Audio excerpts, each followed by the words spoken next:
Ahora aligeraba el paso, con los labios apretados y una hosca mirada en sus ojos negros, y cuando cerraba la puerta de la verja no hacía más que lanzar una sola y prolongada mirada a la pandilla de sus perseguidores.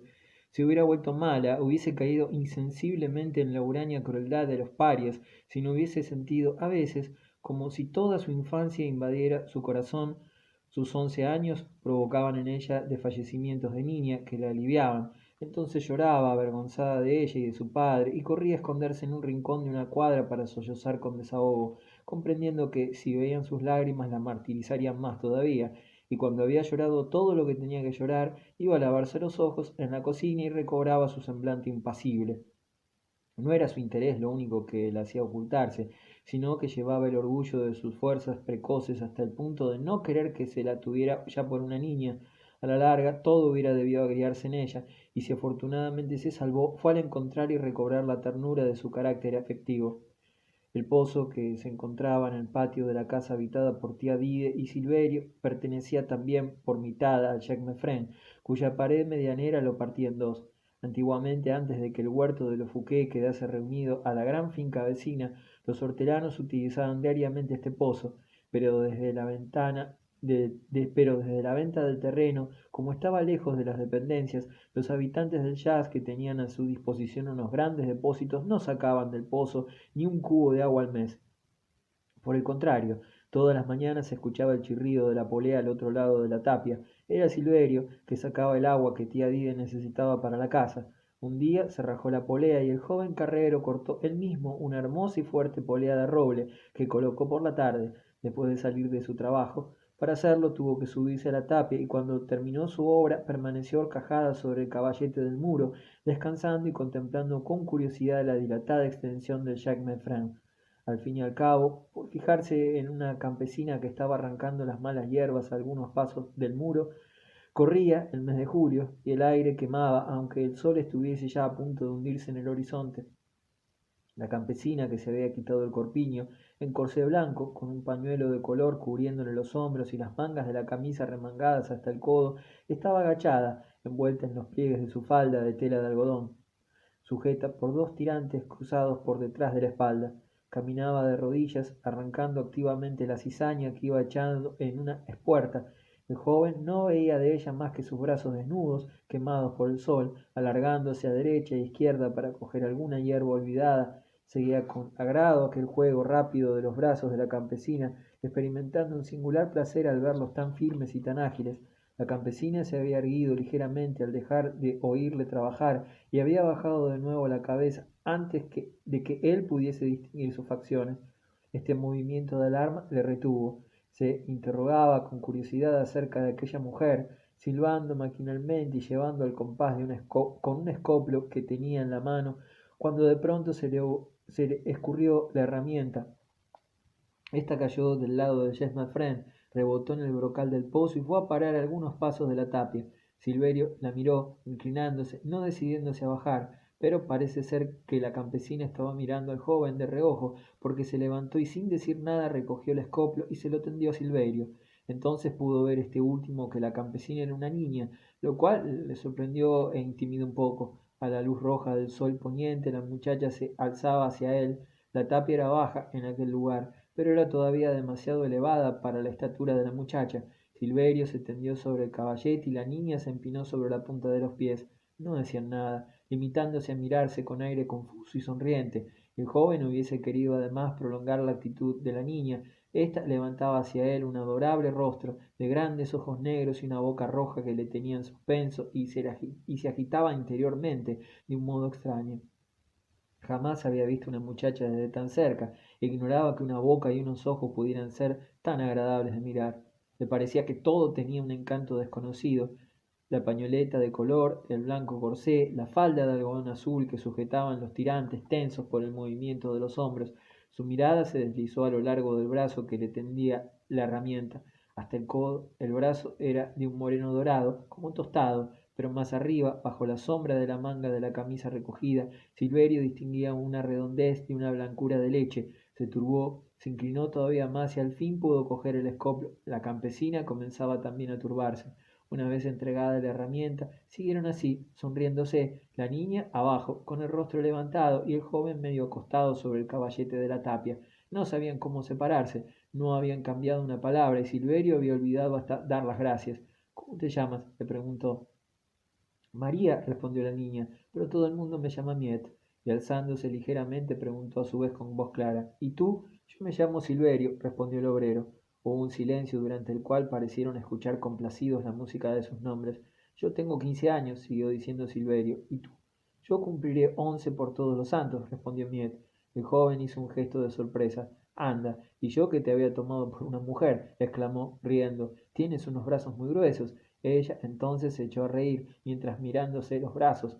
Después no se dijeron nada más, y permanecieron todavía un rato mirándose y sonriéndose. Como Silverio no parecía tener más preguntas que hacerle, Miet se marchó sencillamente y reanudó su tarea de arrancar las malas hierbas, sin levantar la cabeza. Él se quedó todavía un momento sobre la tapia. El sol se ponía, y sobre la tierra roja del Jackmefren caían los rayos oblicuos. Las tierras parecían arder. Se hubiese dicho que un incendio corría a ras del suelo. Silverio contemplaba sobre aquella superficie llameante a la campesina agachada, cuyos brazos desnudos habían reanudado su rápido juego. La falda de algodón azul se veía blanca, y unos destellos corrían a lo largo de los brazos del color de cobre. Al fin sintió cierta vergüenza de permanecer allí y descendió de la tapia. Por la noche, preocupado con su aventura, Silverio trató de interrogar a la tía Dide. Tal vez supiera ella quién era aquella Miet que tenía unos ojos tan negros y una boca tan roja. Pero desde que habitaba la casa del callejón, tía Dide no había dirigido ni una mirada al otro lado del muro del patinillo. Para ella era como una muralla infranqueable que tapiase su pasado. Ignoraba y quería ignorar lo que ahora, al otro lado de aquella pared, en el antiguo huerto de los Fouquet, donde había enterrado su amor, su corazón y su carne. A las primeras preguntas de Silverio le miró con un terror de niño. ¿Iría él también a remover las cenizas de aquellos días apagados y hacerla llorar como su hijo Antonio? No sé, dijo con precipitación. Yo ya no salgo, ni veo a nadie. Silverio esperó con cierta impaciencia la llegada del día siguiente y en cuanto estuvo en el taller hizo hablar a sus camaradas. No contó su conversación con Miet, sino que habló vagamente de una muchacha a la que había visto de lejos en el Jackmefren. Ah, es la Chantegril, exclamó uno de los obreros, y sin que Silverio tuviera necesidad de interrogarlo, sus camaradas le refirieron la historia del cazador furtivo Chantegril y de su hija Miet, con ese odio ciego de las gentes contra los parias. A la última, sobre todo, la trataron muy mal. Continuamente brotaba de sus labios el insulto de hija de presidiario, como una razón irrebatible que condenaba a la pobre inocente a una vergüenza eterna. Al fin, el carrero Bien, que era un hombre bueno y digno, les impuso silencio. Vamos, callad una vez, malas lenguas, dijo, soltando el varal de un carricoche que estaba examinando. ¿No os da vergüenza encarnizaros así con una niña? Yo la he visto y me ha parecido muy decente. Además me han dicho que no le hace ascos al trabajo y que realiza una labor de una mujer de 30 años. Hay aquí holgazanes que no valen lo que ella, y yo le deseo para más tarde un buen marido que haga callar a los maldicientes. Silverio, a quien las bromas y las groseras injurias de los obreros habían dejado helado, sintió acudir lágrimas a sus ojos al oír estas últimas palabras de Bien. No abrió la boca, y cogiendo el martillo que había dejado por el momento a su lado, se puso a golpear con toda su fuerza sobre el cubo de una rueda que estaba guarneciendo de hierro. Aquella tarde, en cuanto llegó del taller, corrió hacia la tapia y trepó al caballete. Miet estaba allí, trabajando como la víspera. La llamó y ella se acercó a él, con su sonrisa un tanto turbada y su adorable adustez de niña criada entre lágrimas. Tú eres la Chantegril, ¿no es cierto?, le preguntó bruscamente. Ella retrocedió, dejó de sonreír y el negro de sus ojos pareció endurecerse y lanzar un destello de desconfianza. Ahora aquel joven iba a insultarla como los otros. Se disponía ya a volverle la espalda sin contestar cuando Silverio, afligido por el súbito cambio que advirtió en su semblante, se apresuró a añadir: Quédate, por favor, no quise entristecerte, tengo tantas cosas que decirte. Ella volvió, todavía recelosa, y Silverio, cuyo corazón se encontraba lleno y que había decidido vaciarlo del todo, se quedó callado, no sabiendo por dónde empezar, y temiendo cometer alguna nueva torpeza. Al fin, todo su corazón se expresó en una frase, diciendo con voz emocionada: ¿Quieres que sea tu amigo? Al ver que Miet, sorprendida, levantaba hacia él unos ojos húmedos y sonrientes, siguió diciendo con vivacidad: Ya sé que la gente te trata mal, eso tiene que acabarse. Desde ahora yo te defenderé. ¿Quieres? La niña estaba radiante de gozo. Aquella amistad que se le ofrecía la libraba de todos sus malos sueños, de mudos rencores. Movió la cabeza y contestó: No, no quiero que te pegues con nadie por mí. No terminarías nunca. Además, hay personas contra las cuales no puedes defenderme. Silverio iba a gritar que la defendería contra el mundo entero, pero ella le cerró la boca con mimoso gesto al añadir: Me basta con que seas mi amigo. Entonces hablaron durante algunos minutos, bajando la voz lo más posible. Miet habló a Silverio de su tío y de su primo. Por nada del mundo hubiese querido que le viesen así, a horcajadas sobre el caballete de la tapia. Justino sería implacable si disponía de un arma contra ella. Enumeraba sus temores con el espanto de una colegiala que se encuentra a una amiga a quien su madre le ha prohibido tratar. Silverio comprendió únicamente que no podría ver a Miet siempre que quisiera, y esto le entristeció bastante. Sin embargo, prometió no volver a subir a la tapia. Estaban buscando un medio para volver a verse cuando Miet le suplicó que se marchara. Acababa de divisar a Justino que atravesaba la finca, encaminándose hacia el pozo. Silverio se apresuró a bajar.